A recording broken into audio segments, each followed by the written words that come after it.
Hi friends, good morning. I love you. నేను ఎక్కడ ఉన్నానని చూస్తున్నారా? మా చెట్టుకైతే గుత్తులు గుత్తులు జామ పళ్ళు అయితే పడ్డాయి. ఇవన్నీ కోయడానికి కొంచెం అందుబాటులో ఉన్నాయి. కోయడానికి నేను చెట్టు ఎక్కాను. చెట్టు కాదు, పైకి ఎక్కాను. గడకరతో కోస్తాం కొన్ని.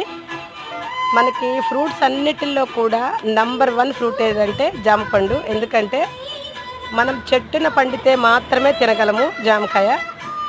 అరటి, మామిడి ఇలాంటి ఫ్రూట్స్ ఏవైనా కూడా కోసి తర్వాత పౌడర్స్ వేసి పండించగలరు. కానీ ఒక్క జామకాయ మాత్రమే చెట్టును పండితే మాత్రమే తినగలము. పేదవాడికి అందుబాటులో ఉండేది ఒక యాపిల్తో సమానమైంది, ఆరోగ్యమైంది ఓన్లీ ఒక్క జామకాయ మాత్రమే. మిస్ చేసుకోకండి ఎవరు కూడా ఫ్రూట్స్ మాత్రం, ఓకేనా? చూసారా, ఫ్రెష్గా దొరికినాయి. ఇవి కలర్స్ అయితే పండినట్టు కనిపించట్లేదు కానీ బాగా పండాయి దోరగా. ఇలాంటి దోరగా ఉండేవి తింటే చాలా హెల్త్కి అయితే చాలా మంచిది. బాగా పండినవి కూడా తినకూడదు జామకాయ వచ్చేసి. ఓకే నా friends, thank you for watching all.